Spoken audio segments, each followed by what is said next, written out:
சப்ஜா விதை தினமும் சாப்பிட்டால் நடக்கும் அதிசயம் புதிய கண்டுபிடிப்பு. அட ஆமாங்க, சப்ஜா விதைன்னு சொன்னோன்னே வேற எதுவும் நினச்சிக்காதீங்க. சப்ஜா விதைனா ஒன்றுமே இல்லை, நம்ம துளசியோட விதை தான் பார்த்தீங்கன்னா சப்ஜா விதைன்னு சொல்லுவாங்க.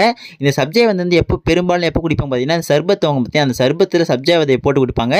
அப்படி குடிக்கும்போது நம்ம உடலுக்கு வந்து பார்த்தீங்கன்னா ஏராளமான நன்மை கிடைக்குதுன்றாங்க.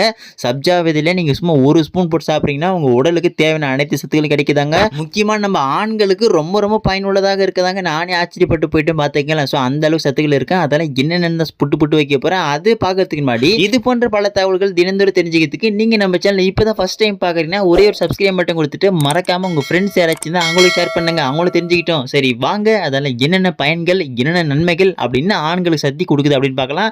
ஸோ முதல் விஷயம் அப்படின்னு பார்த்தீங்கன்னா, அதாவது சப்ஜா விதையில வந்து பார்த்தீங்கன்னா அதிகமான சத்துக்கள் இருக்குன்றாங்க. அதுவும் முக்கியமாக சொல்ல போனால் இந்த சப்ஜா விதையில vitamin A, vitamin C, vitamin B மற்றும் ஆன்டி ஆக்சிடென்ட் சத்து அதிகமாக இருக்கணும். பார்த்தீங்கன்னா நம்ம உடலுக்கு தேவையான அனைத்து விதமான சத்துக்களும் கிட்டத்தட்ட கிடைக்குதுன்றாங்க. இது ஒரு பயன்கள் மெயின் லிஸ்ட் என்ன இருக்குன்னு பார்த்தீங்கன்னா நோய் எதிர்ப்பு சக்திங்க. அதாவது இதில் விட்டமின் சி சத்து அதிகமாக இருக்குன்னு பார்த்தீங்கன்னா நம்ம உடம்புல எந்த ஒரு நோய் தொற்று ஏற்படாமல் இருப்பதற்கும் நம்ம நோய் எதிர்ப்பு மண்டலத்தை வலுப்பெறுவதற்கும் இந்த சப்ஜா விதை ரொம்ப உதவுதுன்றாங்க. இதில் இன்னொரு முக்கியமான மேட்டருங்க, நீங்கள் சப்ஜா விதை தினந்தோறும் சாப்பிட்டீங்கன்னா உங்கள் உடல் சுட்டை தணிக்குமா. அதாவது பாதிப்பே தெரியுதுல, உடல் சுட்டாந்து அதிகரிச்சா நம்ம உடல் வந்து பார்த்தீங்கன்னா பல விதமான பாதிப்புகள் ஏற்படும். அதுலேயும் முக்கியமாக உடல் சுட்டை அதிகரிக்கிறதுனால தான் நம்ம உடலில் ஏகப்பட்ட பாதிப்புகள் ஏற்படுத்தும், விளைவுகள் ஏற்படுதுன்னு பார்த்தீங்கன்னா நம்ம மருத்துவர்களும் சரி நம்ம தற்போது வந்து ஆராய்ச்சி ஆய்வில் சொல்லியிருக்காங்க. இப்போ இதில் மெயின் மேட்டர் என்னன்னா அதை குறைக்கணும், உடல் சுட்டை தணிப்பதில் சிறந்த விலங்கு நம்பர் 1 வந்து பார்த்தீங்கன்னா கரும் ஜூஸ் இருக்கு. 2ஆம் இடத்துல வந்து இந்த சப்ஜா விதை தான் இருக்குன்றாங்க. அதுக்கப்புறம் 3வது விஷயம் என்னன்னு பார்த்தீங்கன்னா யாருக்கெல்லாம் மலச்சிக்கல் பிரச்சனை அடிக்கடி ஏற்படுதுன்னு நினைக்கிறீங்களோ நீங்கள் தினந்தோறும் இந்த சப்ஜா விதை சாப்பிட்டு வர்றீங்கன்னா உங்களுக்கு மலச்சிக்கல் பிரச்சனையே வராதுன்றாங்க. இன்னொரு மெயின் மேட்டருங்க, ரத்த சோகைக்கு சிறந்த மருந்தாக இந்த சப்ஜா விதை தான் இருக்கும். அதாவது நம்ம உடம்புல வந்து பார்த்தீங்கன்னா ஆர்பிசி சொல்லக்கூடிய சிவப்பு அணுக்களோட எண்ணிக்கை வந்து குறையும் போது பார்த்தீங்கன்னா நம்மளுக்கு ரத்த சோகை ஏற்படும். அதாவது ஆங்கிலத்தில் வந்து அனேமியான்னு சொல்லுவாங்க.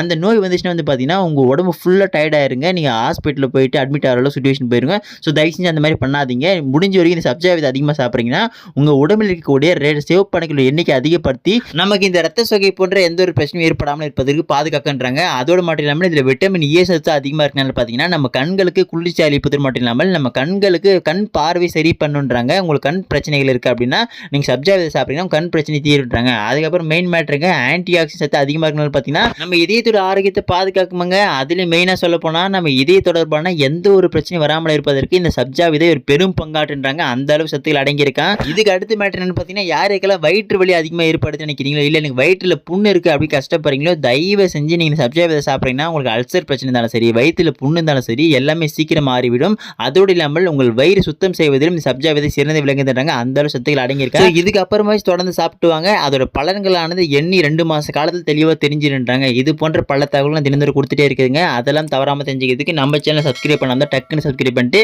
இந்த தகவல்கள் உங்கள் நண்பர்கள் யாருக்கு தெரியாமல் அவங்களும் ஷேர் பண்ணுங்க, அவங்களும் தெரிஞ்சுக்கிட்டு அடுத்த வீடியோவில் பார்க்கலாம். தவற விடாதீர்கள்.